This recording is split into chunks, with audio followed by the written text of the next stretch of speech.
What up, rock stars? Welcome to the second episode of the You Are the Rockstar show. I'm super excited for you to be here. I got another epic one planned for you today.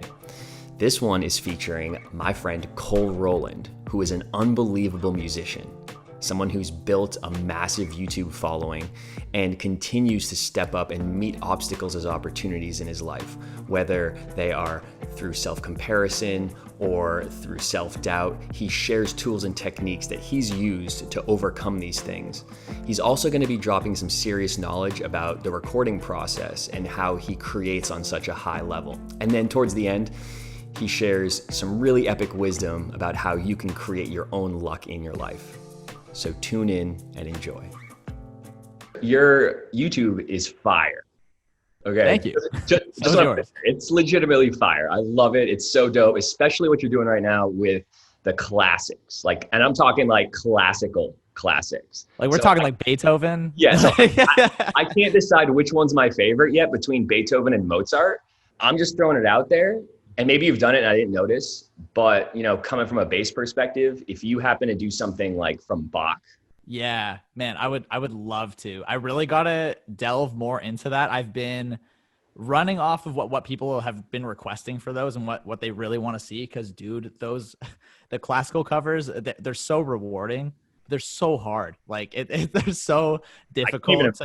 Yeah. Not only like arrange, but to mix, because there's so many different aspects that I really like putting into them. With the Mozart one, I started experimenting more with like adding synthesizers to it and stuff too. So that added just a new dimension to it. But man, oh my God, they're really difficult, but so worth it.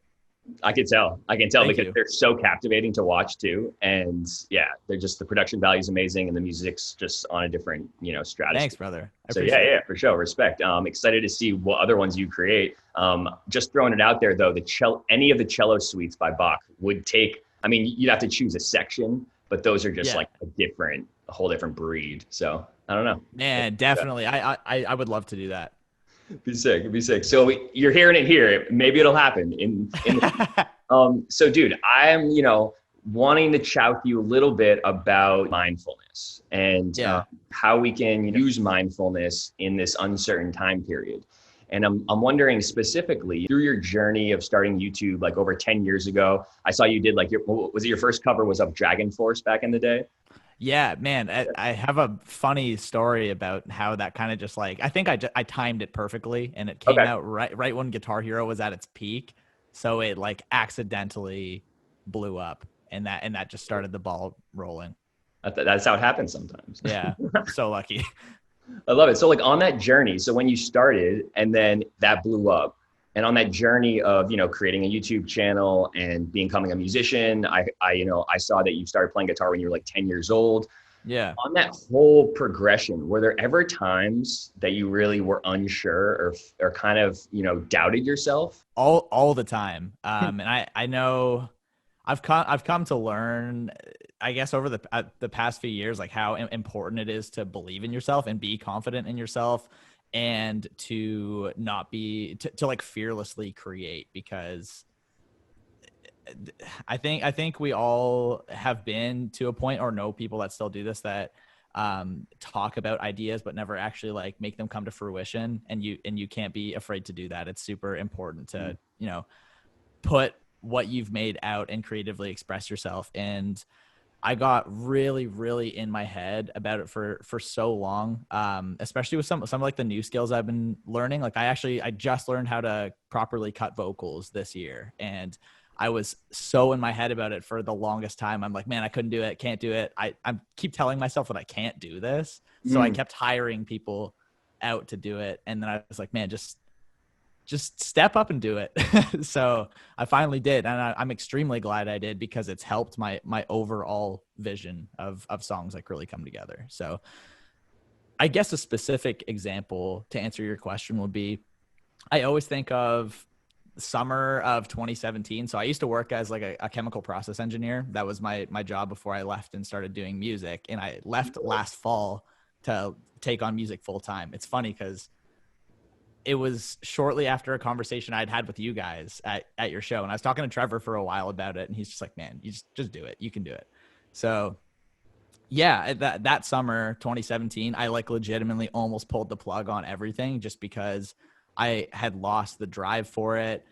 And as a result of that, I feel like your audience can tell that your heart's not as in it anymore, and I just wasn't producing the frequency of content. And yeah, I was like, man, you know what? You have like a stable job. You can just relax and do that. And something lit a fire under my ass. My friend Christina Shiano, she's a kick-ass drummer, and her and I became friends like shortly after I had made that decision in my head, and it just lit a fire under my ass. And I was like, man, she's killing it. She's awesome. Like, And she's on the cover you did of that song Heaven, or is that? yeah, she's on Heaven, and we did Beethoven cover together the year before. Yeah, so man, she was like a huge part of that, and then it just like I said, really motivated me to get back on it, and it's been fantastic ever since. Like it's such a pivotal moment for me, for sure. I love that. I love that. Yeah, for sure. I feel like, there's that level of consciousness that makes us doubt ourselves no matter what, almost as if it's there to make us better if we choose to see it that way. And, I think so. And like once you step into that and be like, you know what, I'm just going to own this and surrender fully to the flow of the universe is the way I like to think about it.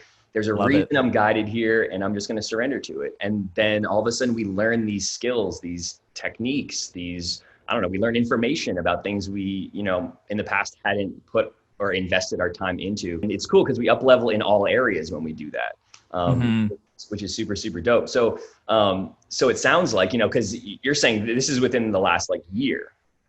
So that kind of specific thing that I referenced was 3 years ago, but the last year, I've really pushed myself to start learning skills that I had been like afraid to even take on before.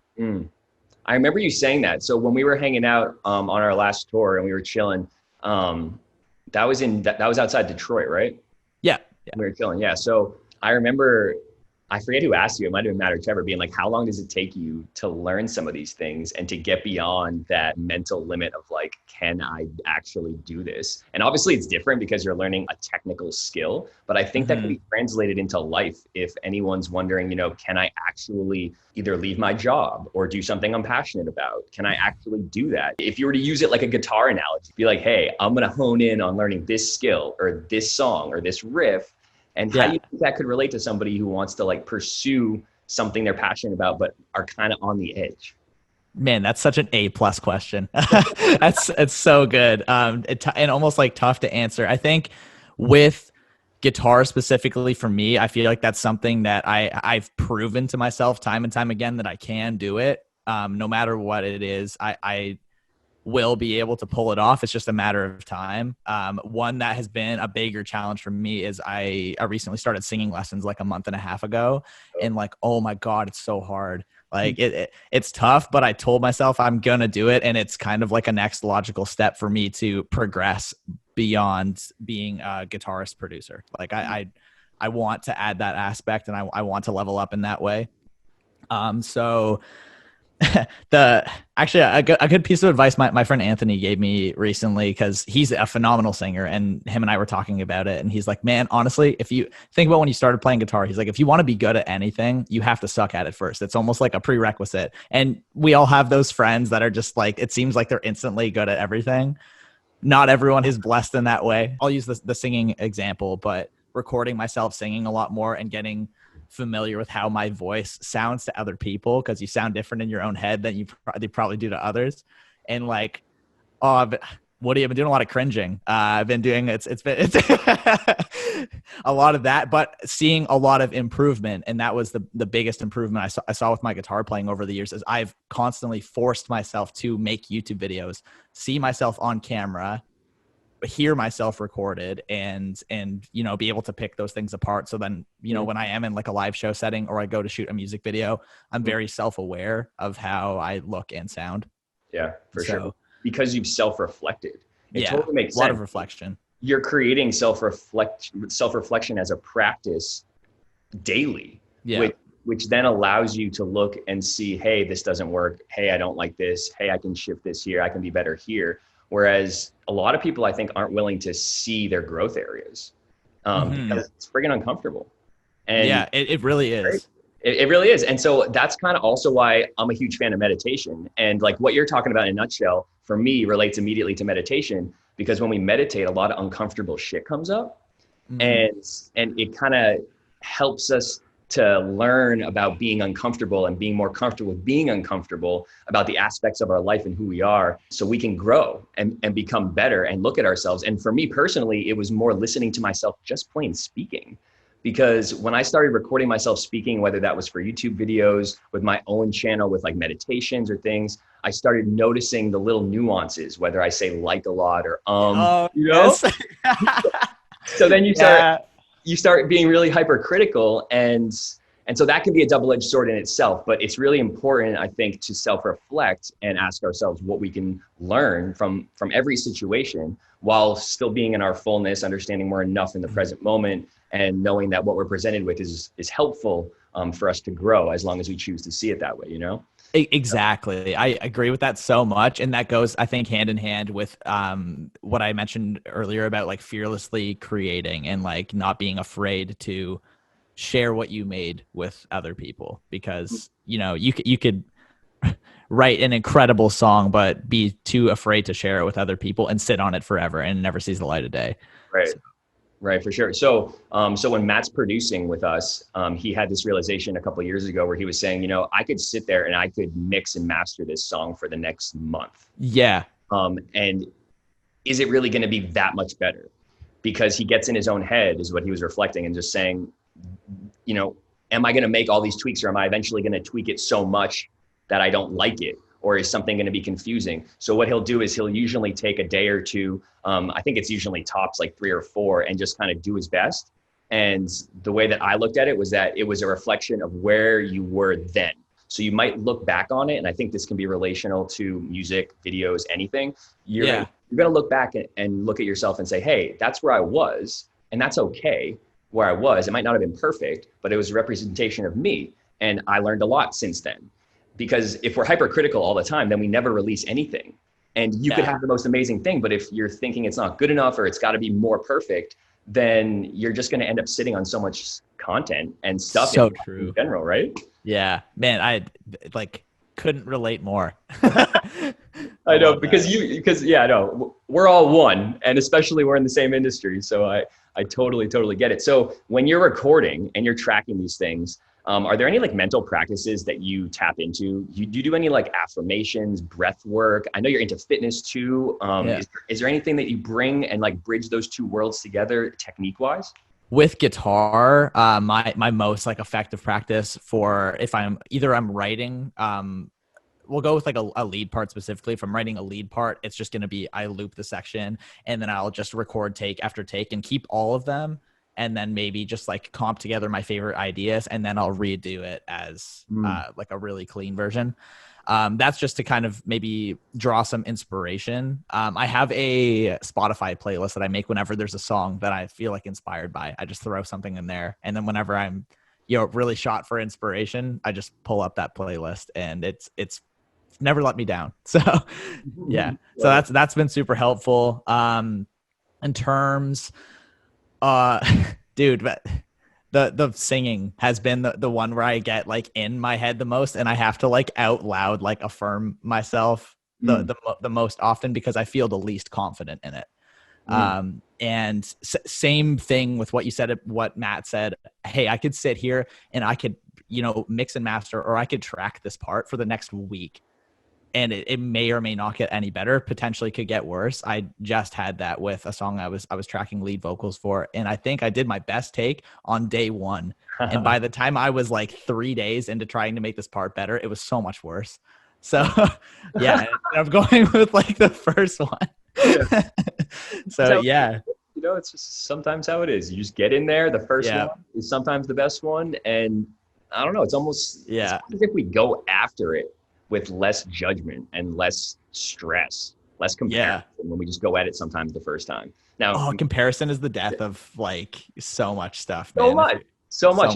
I talk about this in my book a lot, right? Is this comparison of, if you were to compare yourself to other people that are really successful, you'll never feel good about being where you're at. It's going to be really difficult for you to achieve the definition of your own success, because realistically, that's what's important, is you defining the success and seeing what that looks like for you. So have you run into anything coming up? I know the YouTube world can be super competitive, and it's easy to be like, oh, they're doing this, I'm not doing this. And then you combine it with the music world and you're like, oh, this band's doing this, or this artist is doing this, I'm not. Do you run into any repetitive cycles mentally of things where like you have to check yourself if you find yourself comparing?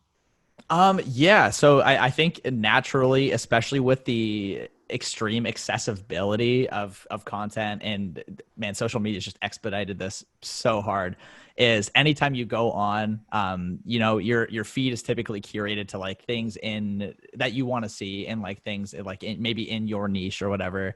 And a lot of it will be, friends or other artists that you like. So it's natural to maybe subconsciously compare, but I kind of affirm with myself that, man, if someone's doing a great job and they're killing it and they had a really good idea, I'm like, damn, that was an amazing idea.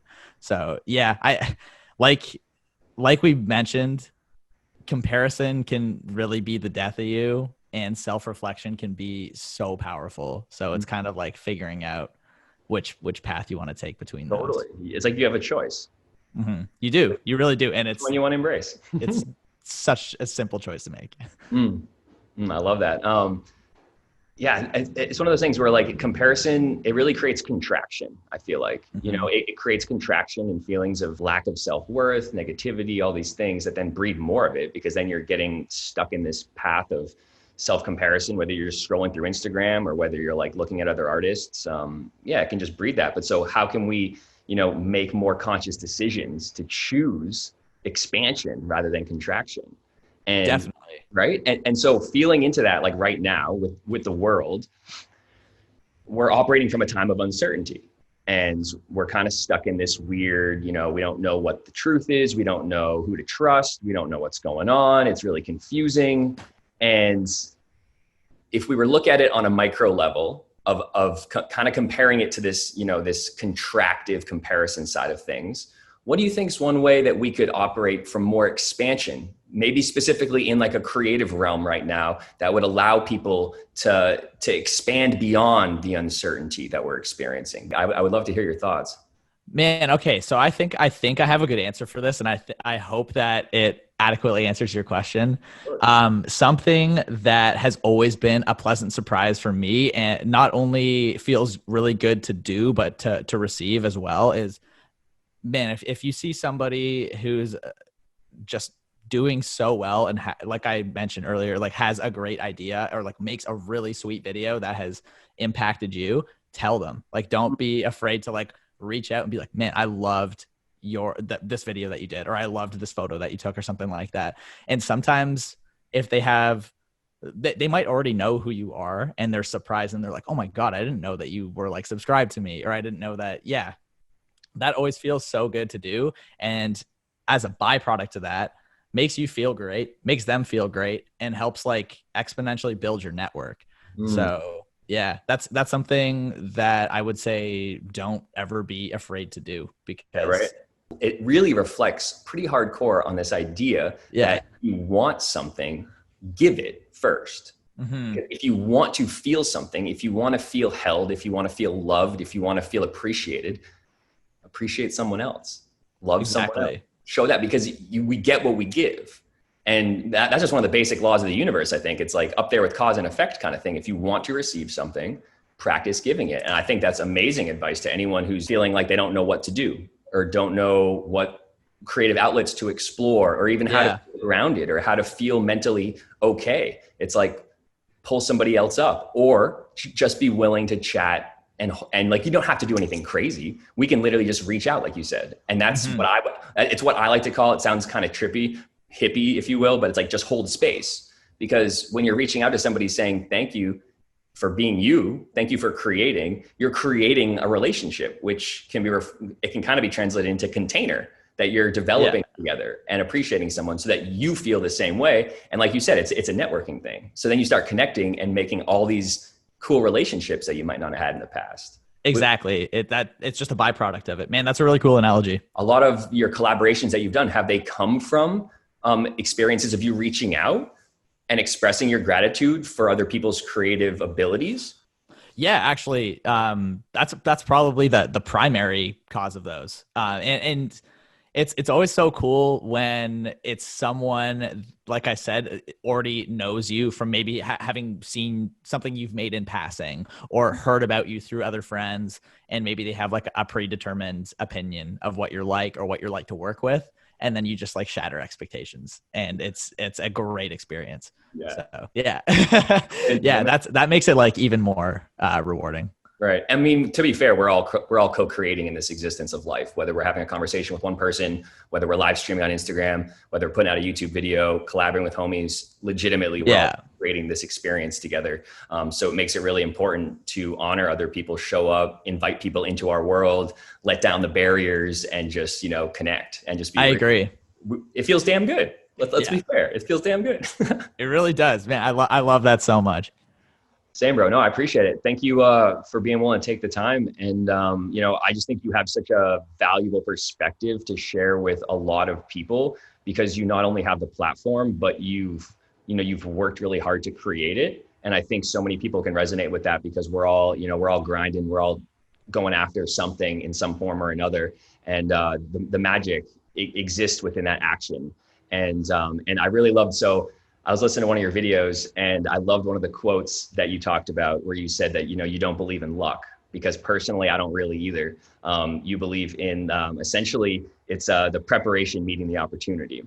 Yeah. And so that's like one of my favorite quotes as well. So I just wanted to reflect that back to you, because thank you. And I love it. It's such a good quote. And I guess maybe to finish up, I'm just wondering, like, some preparation, like, can you give an example of where your preparation for a moment, or maybe it could have been like to create a video, or for maybe even like a tour or a show or something, but can you reflect on a moment where your preparation met your opportunity and created the illusion of luck? Ooh, dude, your questions are so good. I like how I couldn't like prepare for these either. So I guess like a big career highlight of mine would have been when I did a live performance with Elenium on his Ascend tour. He's one of my favorite artists, and I noticed that he'd followed me on Instagram. This is a couple weeks before I covered his song Takeaway that he did with the Chainsmokers and Lennon Stella. Such a gorgeous song. And so then I did that, and I was like, man, this is grounds to maybe reach out, say what's up. And then you never know unless you ask sometimes. I was like, hey, how cool would this be to like have me out for a show, and we do this live guitar, and like, make it special. And he was like, yeah, I'm down. And I got him to send me the live tracks. So he does like different live edits for the show. And that song transitions into two other songs with a big like interlude. And I love both those songs. So I practiced them as well, just like on a whim. And like we hadn't discussed at all prior, like me doing those. And then we come up to the show, and he ends up asking me if I want to do the other songs in addition. And I was like, yo, I'm so glad I did this. Wow. So, yeah, it was like, I almost said it was lucky, but like everything happens for a reason. And I was like, man, you were meant to like rehearse these songs for stage, because then when I went out and did it, I was more than ready to make it like perfect. So. And a lot of people might've seen that as luck, or they might've seen it as like, you're just naturally the most amazing musician ever. And I would agree, but clearly that it's not necessarily about that. It's about the hours and hours of time you put into your craft behind what people see. So nobody saw you putting in that work. They saw you on stage thinking that you just got up there and did it, which you did, but you prepared for it.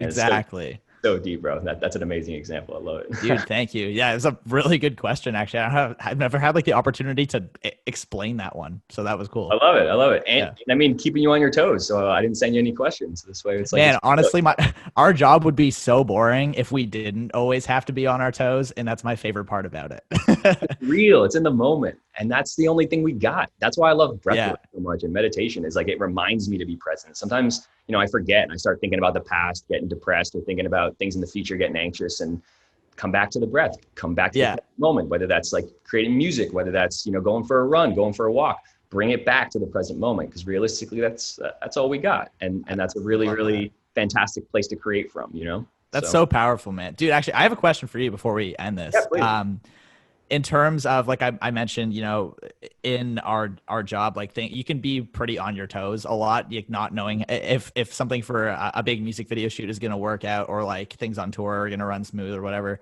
When you guys did that video, I'm trying to remember, I think it's for Losing Sleep, the one that you guys shot in the big warehouse with all the pyro. Oh yeah. Did that whole video shoot go smooth, or was it? Yeah. Oh, it went smooth. It went super smooth. Yes. I'm so glad to hear that. There's so many moving parts of that. Yeah. We had flown in a pyro guy who was on tour in Europe with, he was with 21 Pilots before then. So he was like 21 Pilots pyro guy for a while. Whoa. And yeah, he's legit. And so he had his whole crew with him. And, you know, they had asked us before, like, do you want a car on fire? And we were like, of course we want a car on fire. Like, are you kidding me? Yeah, who says no to that? Right. We kind of went all in on this one. And there was, you know, these crazy, like, I don't even know how to describe them. They seemed pretty homemade, but they were safe relatively, because I think this guy knew what he was doing. But they had barrels with, you know, massive gas cans underneath that had consistent, steady streams of gas coming up. At least, yeah. This is my very like layman's terms, because I have no idea how it actually works. I just was like mind blown by it. But then it was all connected to, I think it was like a DMX controller maybe. And so they would just like set it off. In like these like fireballs, right? And so it was wild because so sick, man. Dude, I love that video. It was so sick. And also it was hot. So we were all wearing jackets because we thought it would be, you know, rainy and cool. That was the vibe we were going for. And yeah, we were sweating after, I mean, the whole thing, because there was just constant pyro all around us going off. But it felt so badass. And it looks fucking badass. It was like such a, man, all the music videos you guys did for that record are kick ass. But that one, I love flashy stuff. And I was like, oh my God, like what is going on? You got to experiment and have fun with it, right? So we tried something new. Low key just tried something new. Low key, yeah, for sure. We'll see if it's a precursor to anything in the future, you know? I'm sure. Absolutely. So, but dude, thank you so much for taking the time. Appreciate it. And enjoy the rest of your day, and we'll definitely chat soon. Thank you guys so much for tuning in. I hope you enjoyed that. Cole is an absolute legend. So go check out his YouTube channel. Check him out on Spotify, on Instagram. Just search Cole Rolland, you'll find him. And while you're at it, give this video a like, subscribe to my channel, and maybe even drop a comment below and let me know what you think of this interview, this conversation that we had. This is something I've been wanting to do for a long time, just to have some really organic conversations about what it means to be the rock star of your own life, how we can overcome the obstacles that life tends to throw at us, and just be more badass. So thank you so much for taking the time to tune in here. I appreciate you. If you get a chance, head over to Amazon, head over to Audible, grab a copy of my book, You Are the Rock Star. Step into your power, live your purpose, and keep being you.